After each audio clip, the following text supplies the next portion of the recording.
इस छोटी लड़की के खिलौने के घर में एक अजीब खिलौना सिर था जो दिखने में बहुत डरावना था। लड़की को पूरा यकीन था कि उसने वो खिलौना सिर वहाँ नहीं रखा था। फिर उसने डरते हुए देखा कि खिलौने के घर के मालिक जो छोटे छोटे पुतले थे अब घबराकर बैठे हुए थे। उनका बेटा डर से सोफे पर छिप गया था जैसे कि उसने कोई डरावनी चीज देख ली हो। जब लड़की ने नीचे कुत्ते को देखा तो पाया कि वो भी डर गया था और अलर्ट होकर लिविंग रूम की ओर देख रहा था। वो अजीब सिर अब फर्श पर आ चुका था। लड़की ने उत्सुकता से सिर पर लगे खून को छुआ तो वो बिल्कुल असली था जो उसे बहुत अजीब लगा। तभी उसकी माँ की आवाज गूंजी कि उसे जाना होगा। लड़की ने जाते जाते खिलौने को चेतावनी दी कि वो अपनी जगह पर रहे और अपने आप न हिले। फिर वो कमरे से बाहर चली गई। खाना खाने के बाद लड़की दौड़कर ऊपर गई। वो देखना चाहती थी कि कहीं खिलौने फिर से तो नहीं हिले, लेकिन जब उसने खिलौने का घर खोला तो वो डर गई क्योंकि खिलौने फिर से हिल गए थे। मालिक जो पहले बिस्तर पर थे अब सीढ़ियों पर खड़े थे और डर से सोफे पर रखे अजीब सिर को देख रहे थे। जैसे ही लड़की ने नजर घुमाई उसका कुत्ता अजीब तरह से दरवाजे की ओर चला गया। डरा हुआ बेटा रसोई घर में आ गया था और डरते हुए उस अजीब सिर की ओर देख रहा था। लेकिन जब लड़की ने फिर से लिविंग रूम की ओर देखा तो मालिक और अजीब सिर दोनों गायब हो चुके थे। इससे लड़की और भी ज्यादा घबरा गई। उसने जल्दी से खिलौने के घर में चारों ओर देखा और पाया कि वो अजीब सिर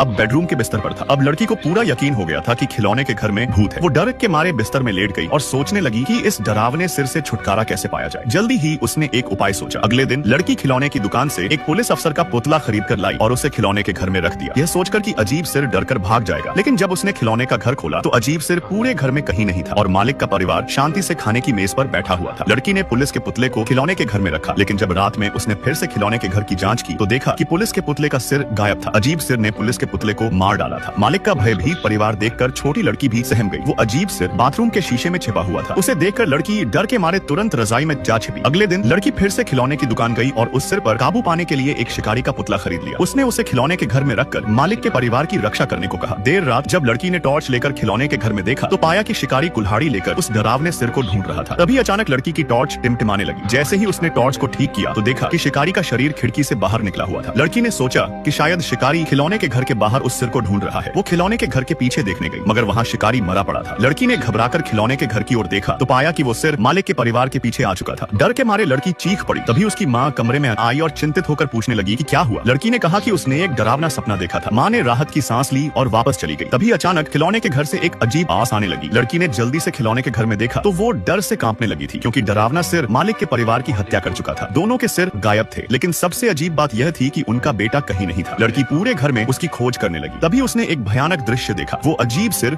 उनके बेटे के शरीर पर लगा हुआ था। लड़की ने गुस्से में उस सिर को खिलौने के घर से बाहर निकाला और डर के मारे बिस्तर में छिप गई। उसने सोचा कि सिर को बाहर फेंकना ज्यादा सुरक्षित होगा। उसने टॉर्च लेकर घर में सिर की तलाश की और अंत में बिस्तर के नीचे उसे ढूंढ निकाला, लेकिन सिर अचानक 10 गुना बड़ा हो गया था। लड़की को अपनी आंखों पर यकीन नहीं हो रहा था। नकली सिर असली में बदल चुका था। वो और भी ज्यादा डरने लगी। उसने तुरंत सिर को उठाकर वापस खिलौने के घर में रख दिया और अगले दिन अपने माता पिता से कहकर खिलौने का घर किसी और को दे दिया था।